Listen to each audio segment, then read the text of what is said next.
and hopefully they're not bad. At one time. All right. Good morning, everyone. We are live this morning with Andrea and, of course, my partner in crime, Danielle. So today we are going to be hearing a testimony from our friend Andrea. And Andrea is just an amazing woman. She is a mom of 3. She's a breast implant illness survivor. She is a cancer warrior, still battling through, and she is a certified health coach.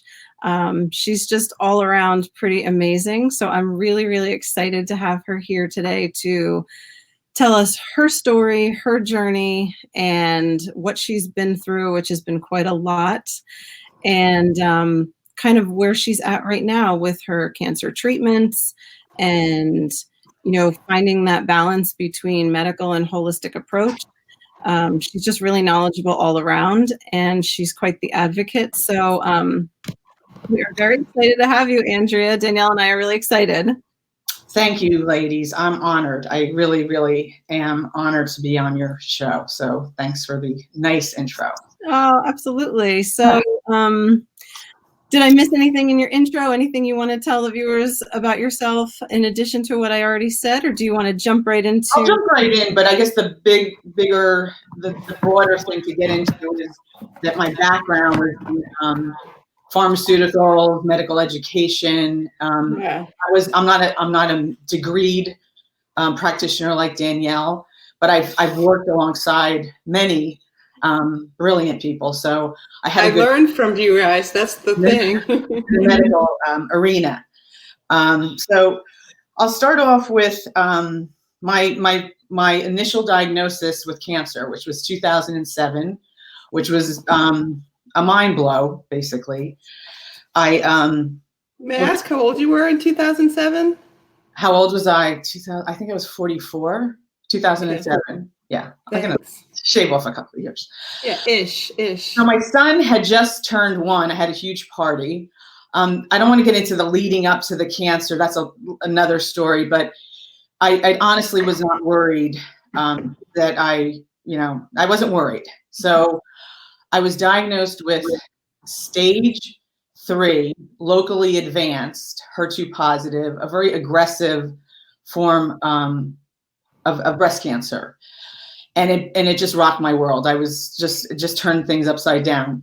I had worked in the oncology space in lymphoma and leukemia, and I never worked in breast cancer. So it was a crash course, and there's a lot of technical terms and treatment options and things that you need to know really fast. So because I was it was so far advanced, and it was at that time they were thinking it could have possibly have been stage 4. I was referred to an oncologist at a local center. The game plan was to do that after they had a couple of meetings, tumor board meetings, to do chemo first to shrink the tumor, to get clear margins, then do surgery, and then do radiation. And if you look at NCCN guidelines, that's for what the type of cancer I had, that's the way it should be treated. And I had medical directors like you, Danielle, like medical director colleagues that I ran this by intensely, and they agreed. So yeah. So did that. Then going through the chemo, I had to meet with a plastic surgeon. And during that time, you're still going through a lot of emotions and I think that's an understatement, really. A lot of emotion. So these were meetings that I should have had brought someone with me. So I would go to meet with the plastic surgeon and I think I had brought my son with me at the time. He was only like 18 months old. And it was just a very surreal experience because I was asking a lot of questions about, well, what are my options? And implants were always in the forefront, meaning that was like my only option. I had read about tram flap and fat transfers and things like that. I had gone back and requested to possibly do something like that, but because I was at the time too thin, and it seemed to be not an option, and implants were pretty much the only option. So I was questioning it because it sounded like implants, like silicone implants. Weren't they just pulled off the market? I was asking important questions, and there was never this informed consent situation. I was given a brochure that looked fabulous, but I never really read it. It's just what you should do. Right. I had cancer. I needed to survive, and I needed to be heard. And it just happened so fast. So I went into this, got expanders, and then went through my 25 rounds of radiation. So had bilateral mastectomy in June, then had expanders put in, went through the radiation process. And let me tell you, by the time I was in the middle of the radiation, it was really, it was horrific. I couldn't really even get to the like how I got to those treatments was pretty amazing. Do you remember that? Sorry.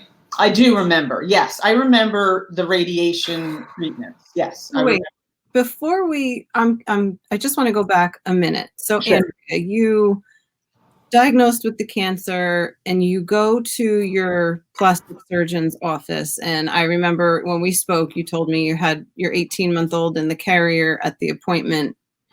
And it was just you and your son here talking to the plastic surgeon. And this was what was said, was your options are implants. And you said to the surgeon, weren't they taken off the market?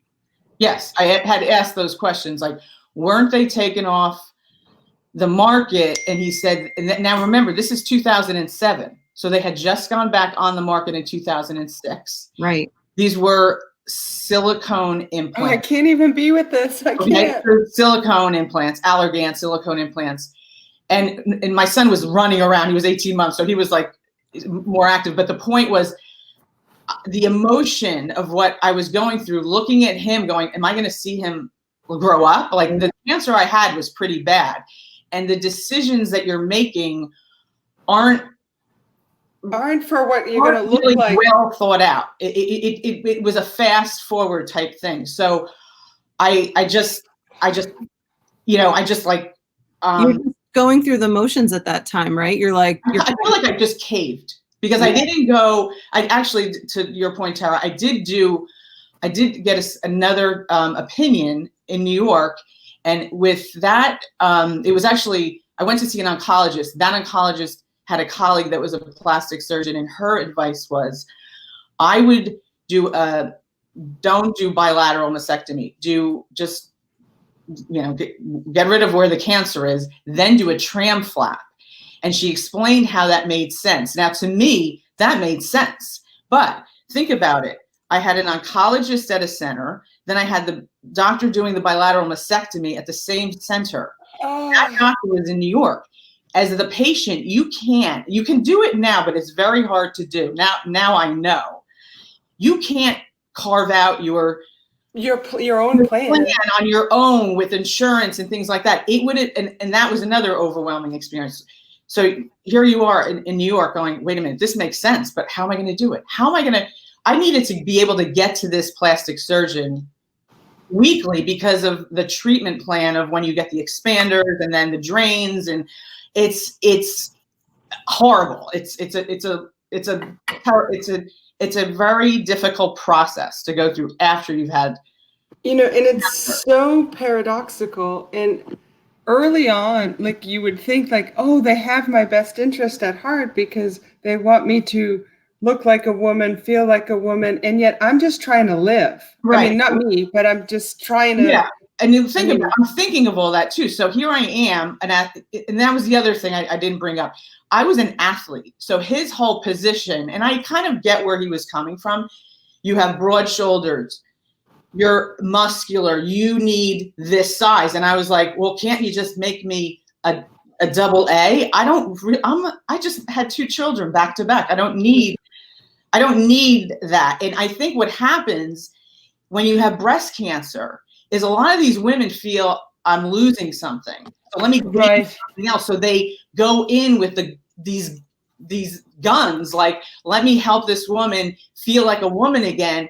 And it's all positioning, it's marketing. I've been in, you know, in that field, but on the science side. So I even was pleading with him, and this was a pivotal moment. I said, why can't I go flat, get radiated, and then get expanders or something? And he said, you're not going to have, this is like killer, you're not going to have enough skin, or there's not going to be enough because of it, the change, make it work, because then you have to have those expanders in for a year.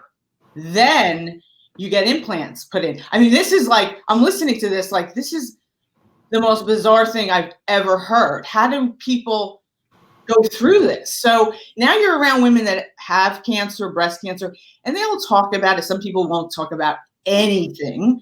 And some women, and I mentioned this to Tara yesterday, I'm different. Like, I wanted to feel like a woman. I would like something. I didn't want nothing. But I wasn't going to come out of there and go, wow, I look like I used to look when I was 16, because I'm 44 years old. I don't need that. So now I'm going to fast forward. So I go through that. Then it was bad. I mean, it was hard. I felt horrible. I felt horrible that whole year, but I always thought it was the cancer. I think it was both. I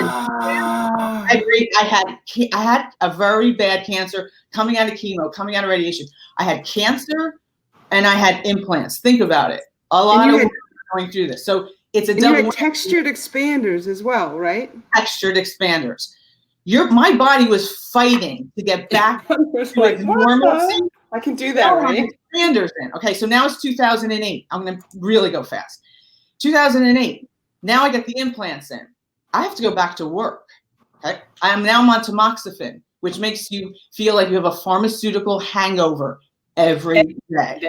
I mean, I felt like I was skiing, had a couple of falls, drank a little too much beer, and then got up the next morning. That's how you feel every day. It's horrible.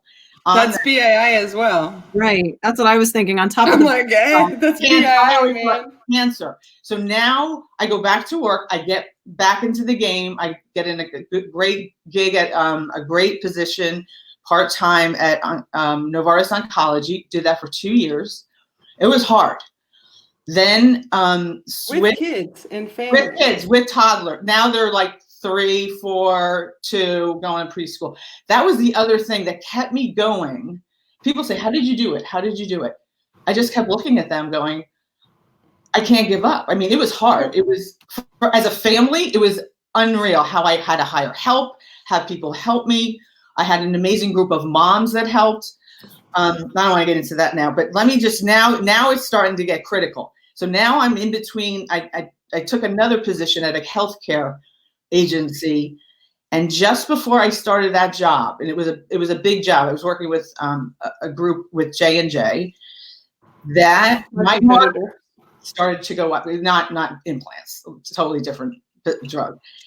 Luckily, my local oncologist always kept my CEA markers. He always tracked it. Some doctors don't do that, but they went up. And I started to always have this strange sensation here in my, like up here on this chest wall. It was almost like peppery. And I didn't know what it was. It just always was weird. So I get the CEA marker right before, as I started that job. They were 20 something, like 25, 28. That meant something was wrong. So from the summer, they were like 4. Everything, I was technically in remission. Now they're 20 something. That means something's wrong. Do a PET scan. It's December. Run the markers again. Do a PET scan. They find that I have active disease all in my chest wall. Think about this.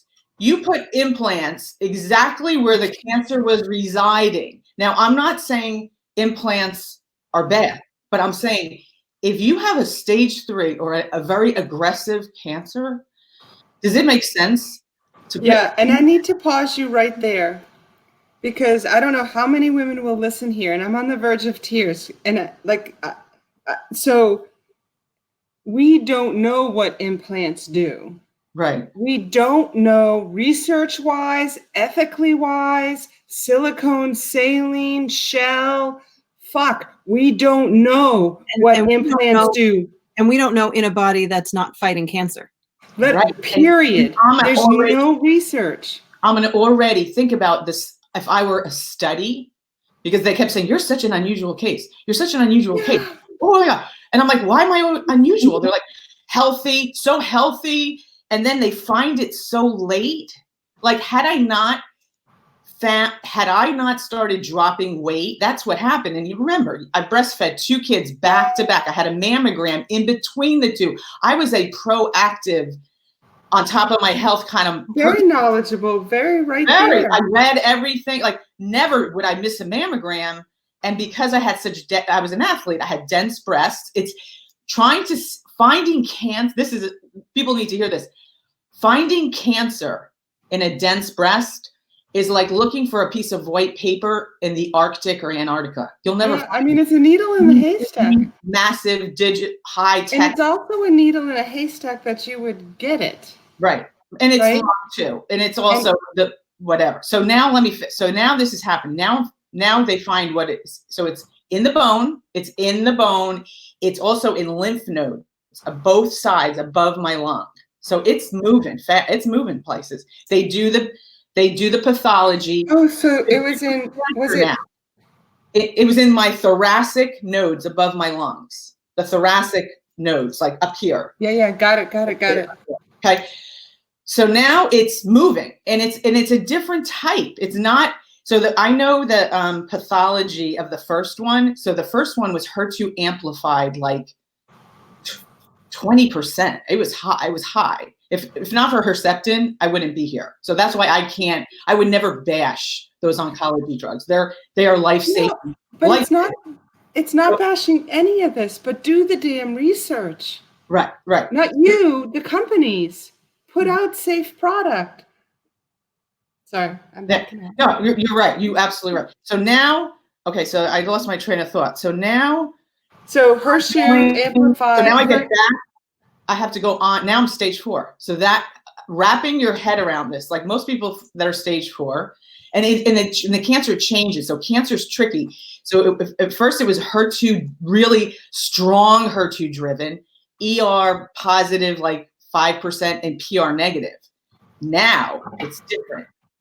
It's HER2 positive, but only like 10%, progestin positive, and estrogen positive, a little higher, but low, like 10%, 20%.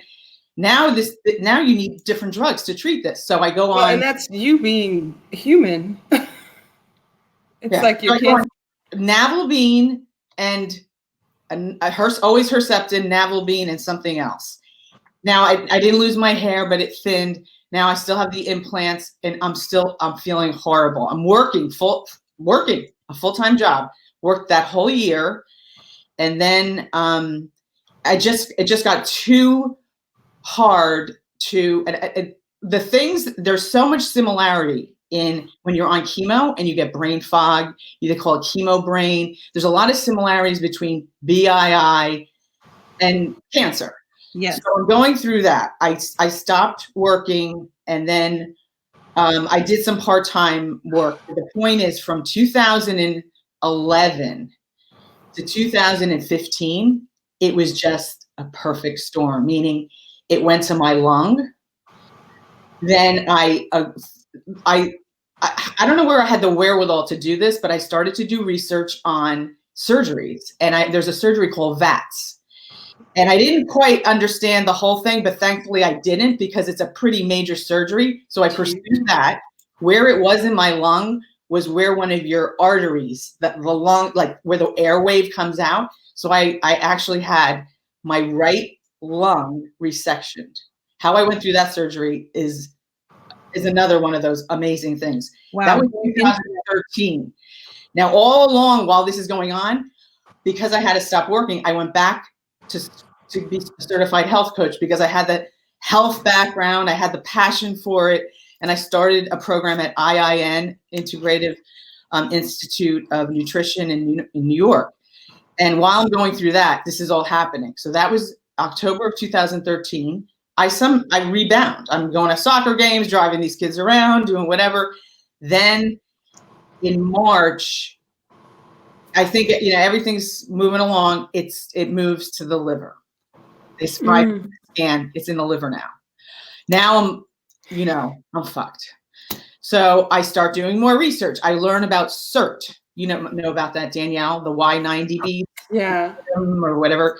I start looking into that. That is scary, but it kind of makes sense. I had a friend that was going to pursue it as well. So I go to Sloan for that. The prep for that is unreal because they do simulations to see where it is, and they map it. So it's like surgery. It's I don't even want to get too much technical right now, but that was so it was I guess October of 2014. The prep for that is like 3 months is the point. So I go through that, and in October of 2014, right after that, I start going, like, it's working, it's shrinking the tumor, but I'm physically and mentally going downhill, like bad. And if you hear what these women are going through with BII, I was that plus cancer. So I'm going downhill, losing weight, anxiety, suicidal thoughts, deeply depressed. How I was functioning, I remember like my kids were before dinner or after dinner, like doing something and having to just lay on the couch. Because and that CERT it takes you down, because basically the inner part of you, in your liver, is getting radiated. Now remember, I have implants in this whole time.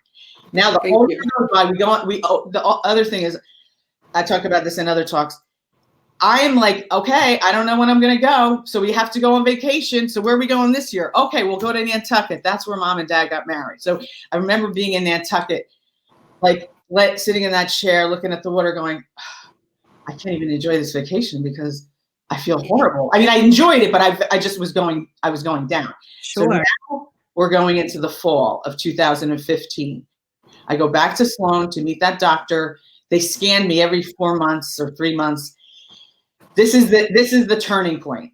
I go in to meet with him, and he tells me, and can't tell you on the phone like the local oncologist did in Morristown, that there's a massive 8-point-something centimeter tumor growing underneath my heart.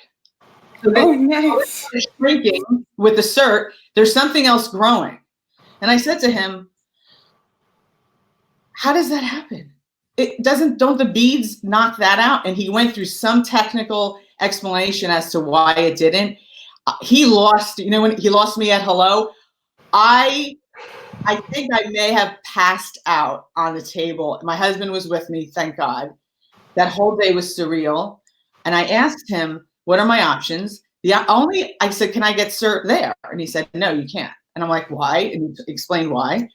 Didn't make any sense to me. I could do an embolism, which you know about. That, being in the hospital for 2 weeks, no way. I said, what about surgery? And here's where, these doctors have territorial rights. And he said, you want to speak to a surgeon? Here's the number. And he didn't do it in a nice way.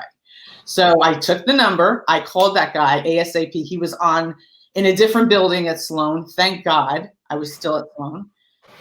I walked around New York like in a fog, when you're like, there are people walking by me on Park Avenue. I don't even know what street I'm on, 53rd. I had to wait till 5 o'clock. That appointment was at 9:30 or 10.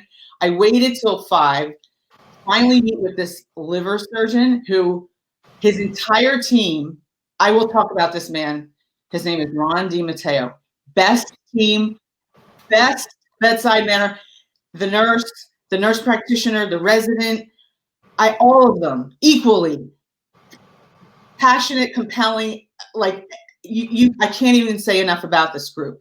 So he explains what he can do, and he's looking at this tumor on his screen, and I'm thinking, this is it. I'm gonna get. And it was called. You could do it laparoscopically. We talked about CyberKnife and things like that, and I still was going to pursue CyberKnife, But the problem with CyberKnife is, let's not go there. let's not go well, there. I looked at other options with CyberKnife and other modalities, treatment modalities, but because it was so close to my heart, you could never target that beam always in the right spot because your heart and the way it beats. So I'm like, you know what? Surgery is the end all. You and I talked about this, Danielle. Yeah, no Da Vinci, no solution to many things. And I just said, I'm doing it. So because I was so thin at the time, wish I could go back there. I was really like sickly thin. They couldn't get to it. So they had to do a laparotomy. So I had an incision from like where you're below your cleavage all the way down to almost your belly button to take that massive tumor on the left under the heart out. Bad recovery, really bad. But somehow, some way, this great science experiment, I bounced back. I was at Sloan for, I don't know, at the Memorial Hospital for what, 2 or 3 days. And then I finally go, that's December 2015. I meet with him in January because they had to do the pathology. And here's what I had done because I'm the research person. I pursued a tumor, like a vaccine, because I didn't trust what was my next, what if it spread somewhere else? So a friend of mine whose wife had ovarian cancer, he went to Germany, to Unifontis, to meet with this doctor that actually does like targeted vaccines. So I got all of that prepped, worked with a company called Store My Tumor, which is in Philadelphia. So now I coordinated all this, got that mass out. They did the pathology. This is the other turning point. I'm sitting on the table. Dr. DiMatteo comes in and he says, well, we had several meetings with the breast group here, who I knew at Sloan. And we met and I ran your pathology 3 times. And I'm like, okay. He said, it wasn't breast cancer. And now I'm almost like deflated because I went through all that work to have the vaccine work done. And he says, it was, I'm like, what was it? He goes, it was cholangiocarcinoma. I've never heard of it. I said, what is that? And he said, it's a very fatal liver cancer of the bile duct. Usually when I said, well, what stage was it? He goes, we don't stage it because usually when you find it, it's too late. It's spread to other organs. Now I'm really falling off the table. Thank God my friend was with me. I'm falling off the table. And I'm like, what? I don't understand. He said, it's a very aggressive cancer. And I'm like, how did I get it? Did I get it from the CERT? How would I have gotten this? Here's what he said. Did you ever have a job where you were around like a lot of chemicals? Chemicals, things like that. And I'm like, oh my God, I went to like school for graphic design. I went to Parsons. I did silk screen. I painted, but I did photography, but no, I've never had a job where I've been around chemicals. And he said, well, typically that you don't fit the criteria for this cancer. It's usually men in their 70s that have been around aircraft fuel, auto mechanics, silicone implants. Then I realized my good friend that I went through health coaching with, her dad had it. He had an auto shop. I remember her talking about her dad that had cholangiocarcinoma. This is like the worst cancer to ever get. Now I go back to my oncologist who wants to aggressively treat it's always like that 37 to 42% chance it's going to come back. And he wanted to, like, as most oncologists do, they want to knock it, make sure it never comes back. So now I'm going through chemo school because I have to switch drugs to go on 2 drugs that would like knock that out. And I put up the brakes again and said, wait a minute. I don't think I want to do that. I'll take the chance. Look at what I've been through. There are also, going back to the lung surgery, there was also that 37, 42% chance of it coming back. I didn't want to switch chemo, and I'm still on chemo. But that's the other important point. When you're stage 4, when you start switching on and off drugs, and you're on so many, you start to become resistant. And the drug that I was on was working, but it help, like surgery. So with that, I said no, and I need to get another opinion. So luckily, Dr. DiMatteo referred me to an oncologist, cholangiocarcinoma, liver, bile duct, you name it, oncologist at Sloan. And that woman was a savior. She listened to me. I want to talk to her. She said, I really believe that let's do the watch and wait. And if it does come back, then we will treat you with those drugs. Those drugs were horrible. Like I wouldn't have been able to go to airport. Like I would not have had a quality of life. There's just no way I was going to go on them. And I never used drugs. So anyway, now we're going, I'm going to go a little quick, fast forward. So now that's January of 2016.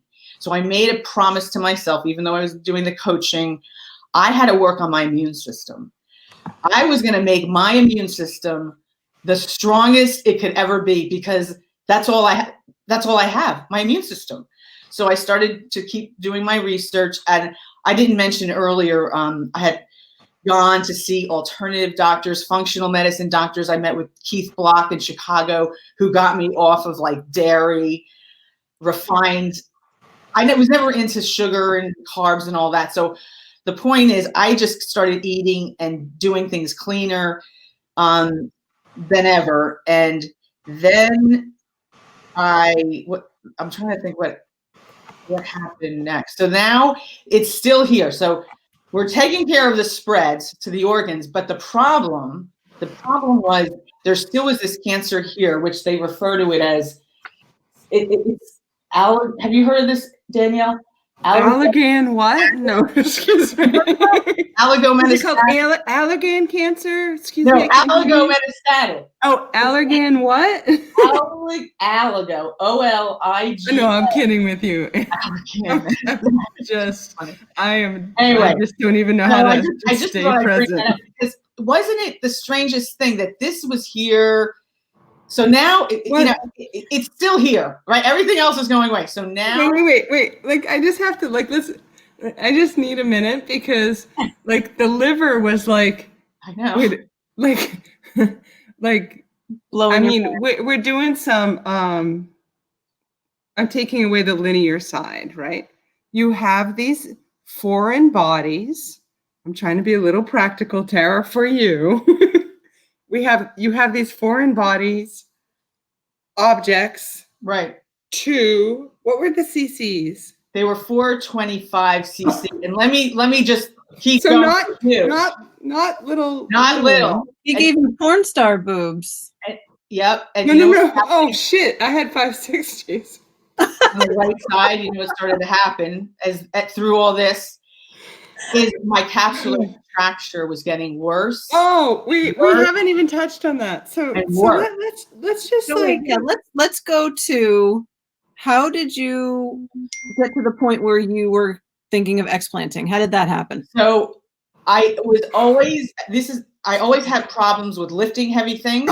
Never lift something, and the right side was always a problem. I had lymphedema on the right side. I had to always get oncology massage. It was a problem, in that the capsular contracture just kept getting worse and worse. So through my health coaching network, a woman was doing these videos about explanting and implants, and she was a nurse, and she had a really great background, and I was never heard of that. So I just figured, let me just touch base with her. We had a call. She shared with me what she knew. And then I thought to myself, I'm dealing with cancer right now. To have to deal with that is just way too much. So let me just put that on the shelf, but keep it on the shelf. So she introduced me to the Nicole group. I started doing my own research. And then I realized, I think I may need to, like, I'm not going to, as they say, they only last 10 years. So I wasn't going to replace them. So I started on the quest of that approved doctor list. I met with maybe 2 in New Jersey. And this still was getting bad. Like, it wasn't like it wasn't getting better, but the chemo wasn't knocking it out. No, So and just I thought, and for relatedness, if it was BII, like we know, I think the majority of the people listening, we know where you are in this moment. And then you have all this other stuff. Right. So let me throw this in. This was always in the cards. My oncologist always was pushing for the right reasons, but I wasn't ready for it because I had implants. Proton radiation therapy.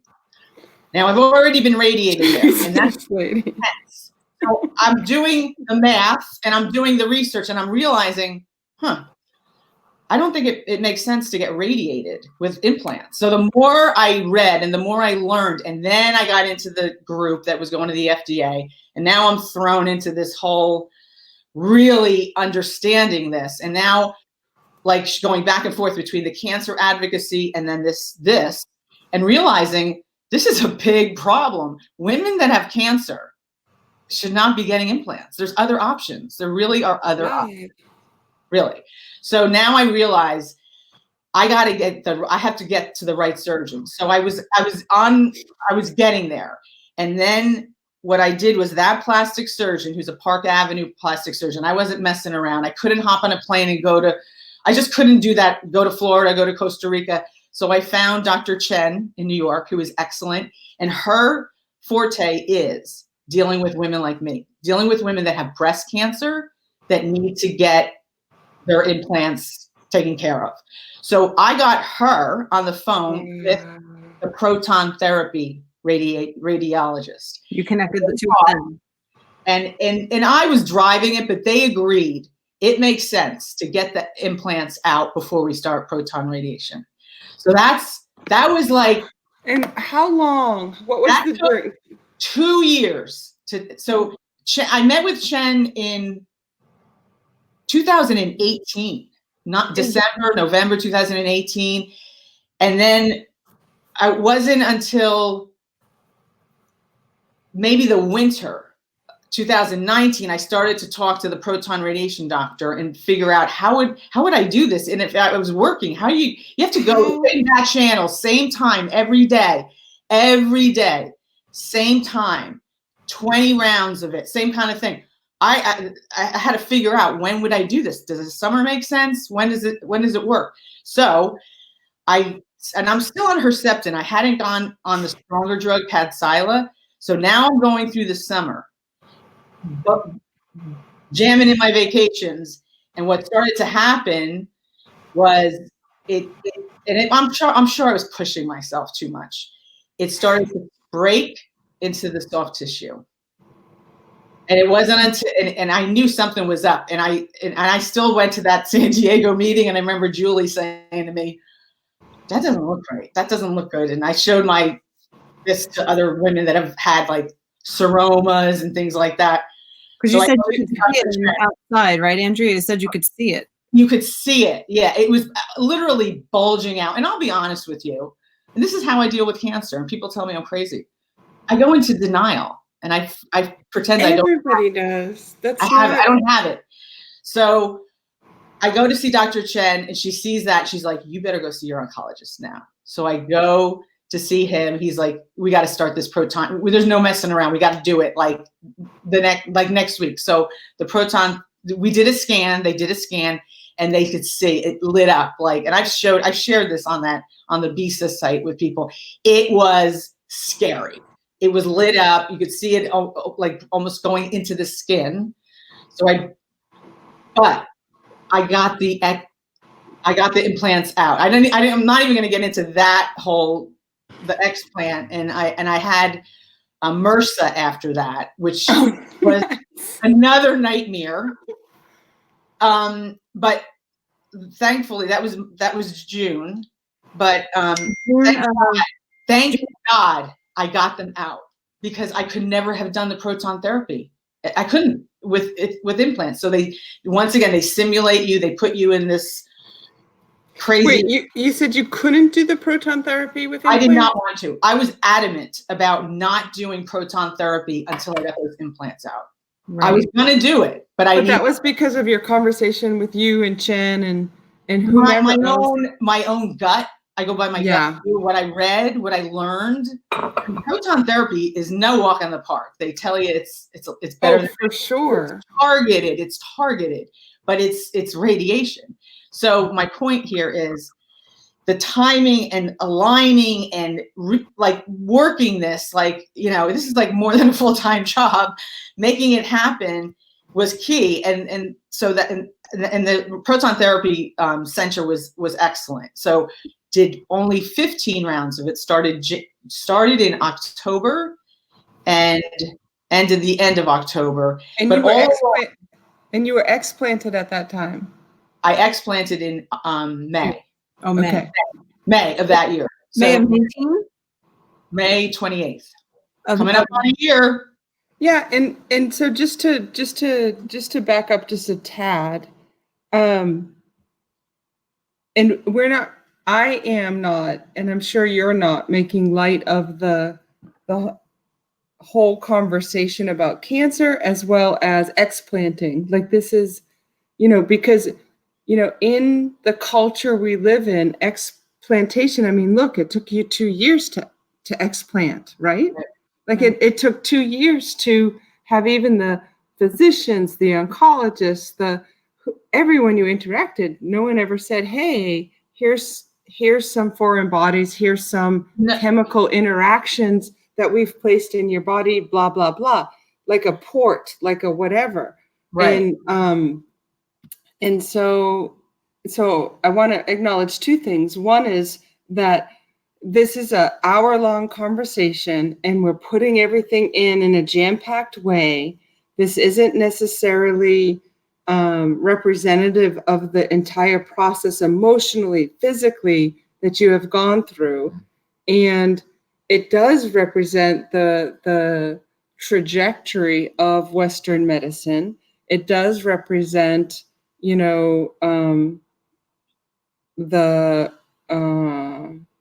I don't necessarily want to say fear-based, but that's all that's coming up, right? Like for me, like nobody's ever acknowledged the implants up until Chen.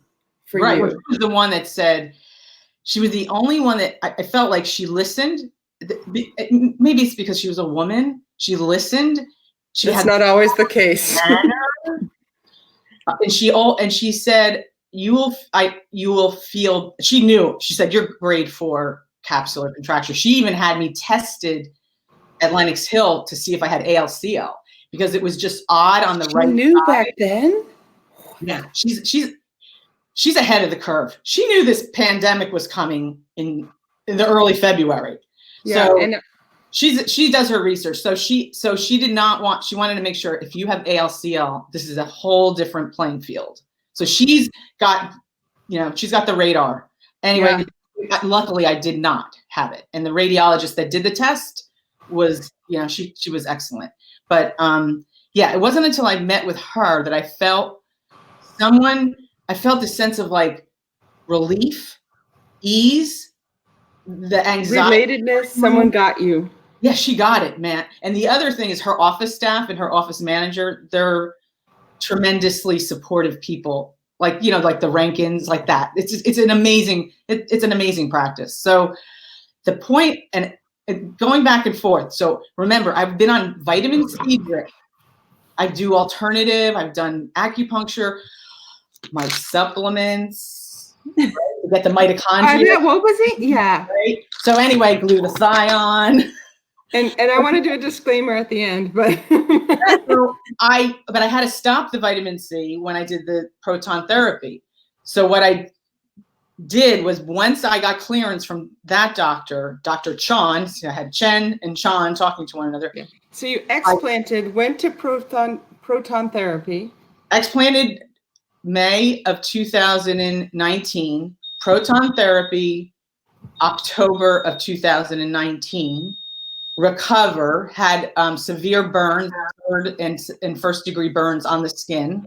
Yeah. Recovered by January, was like, I started to feel better, because you go down. Went down again, just fatigue. Oh, fatigue. So sorry. Feeling horrible again.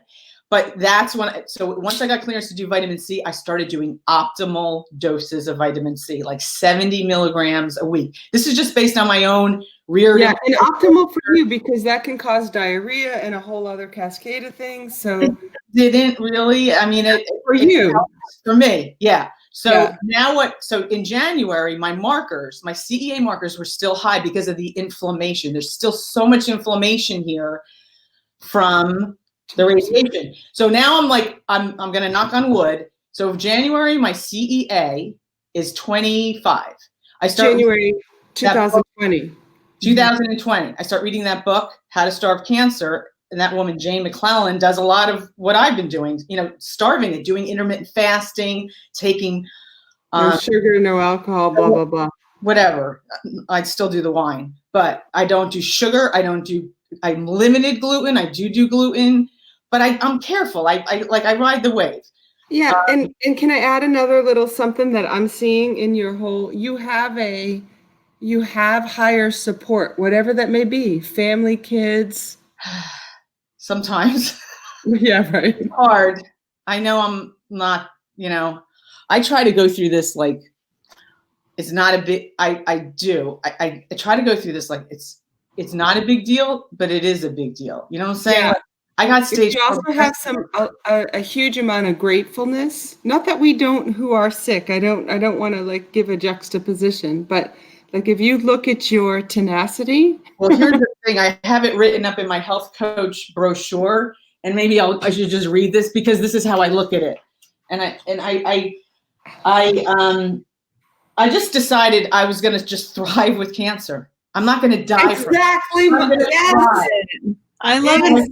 My friend helped me write this. So it's like, for over a decade, Andrea's been thriving with cancer. What initially a breast cancer diagnosis progressed into a varied cancer in her bones, liver, and lung that she lives with to this day. Her mental and emotional strength combined with being an unyielding advocate for her own health has empowered her to see this physical condition as a challenge to manage, not a sickness. I cannot stand, it just must be me. I don't want people, I don't look at it like it's an illness. So when people start talking about it, and I kind of get into it a little bit in my coaching, not like in a putting down way, but look into this, look into options, take the Western and merge it with the Eastern. There's ways that you can beat it. I said to an oncologist at Sloan, I said, I have to beat this. And he said, you need to lower your expectations. And I was like, what? Lower my expectations? Oh, no.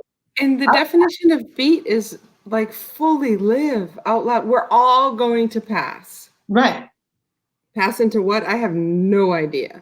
And I don't even want to look in. Like that part doesn't intrigue me. No. But my expectations is to live life fully. Yep. And for some that is on the couch because you can't physically move or whatever. And I've been there on that couch. Ugh, it's hard. But whatever your definition of fully alive, fully vested in you, your family, your church, your neighbor, whatever, like you've got to find your your garden. What is your lining? That's what? My silver lining. That's my company. Yeah.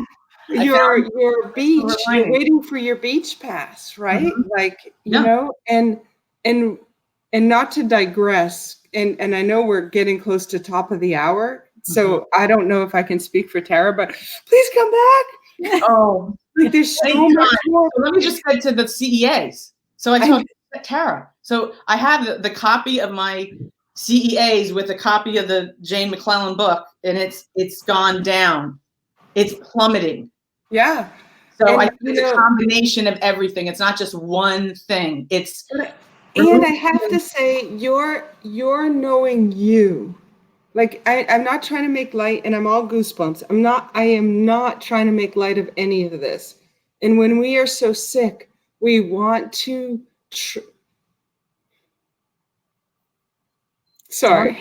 we need to trust. We need to fall into somebody. Yeah. And what we really need is us And I think the grace of I'm really sorry. This is very You cry. PTSD. But thank God we had ourselves to fall into. And I didn't know I was falling into myself at the time. And Tara, you're a freaking badass. Everyone going through this is a fucking badass. Sorry, right? I didn't even get into that, but thank God for you guys, because holy fucking shit. I was like, everyone collectively, all the women, you all were like saving grace. But whoever is listening to this is the same as us. Yes. There's not one that's different. Yeah. Sorry. I mean, this is really emotional because it's like, if it wasn't for you thinking that there's something different or something just off for you. Right. I knew something wasn't right. Exactly. And then Tara, I don't feel great. Like physically, like Dr. Shen said, I feel better. I can ski, I can run, I can talk fast. I don't have the anxiety. But there's still an N that's missing. There's I get fatigue. I get, I have those, like, what do you call them? I go back to it sometimes. I have like a flare. I have call it a flare, and then you start baseline and go. Yeah. But the point is that I'll do something, and I was talking to Dr. Chen's office manager yesterday. I'll do something. I don't know what. I don't like being flat. I wish I had more. I wish I was okay with it, but I'm fine the way I am. You know what I'm saying? Like, I'm not happy. I'm fine with, I don't like the way I look, but I have my health. And that matters. And I'm okay with it. Absolutely. And there is, in my side trajectory, there is something to do that's still an energy expenditure in us, is like how we feel, how we look. And I don't even mean it I don't mean it in any condescending way, right? But if there was a way to be with and integrate, I don't know the words yet, that feeling of like, do I feel fantastic? Even just from the physicalness, like, I am healthier than I was. Absolutely. And am I where I want to be? No. Right. And I'm not even thinking physically yet. Like, but I mean, there's so much more conversation here. Can we do another? Yeah, let's definitely do another. And before we go, just want to touch on two things, Andrea. One, I think you're fucking awesome. And every time I'm just more and more in awe every time I hear your story. And I believe truly that every cell in all of our bodies is listening to our thoughts at every moment. Biology of belief. The thoughts that you are having, Andrea, about not wanting to have your sickness define you or run your life, it's listening. And you are a true testament to the fact that your body is absolutely listening to what you're telling it. And you completely have inspired so many people, and you inspire me and all our whole community that we talk every day on the daily, all of us here. We talk, and you inspire us to keep fighting and to really truly believe that what people tell us is not our destiny. It's what we tell ourselves. And so thank you for that. And thank you for all that you have done for your own body and for just your testimony for everyone else. We do have one specific listener who I think needs to hear maybe a final word from you. Okay.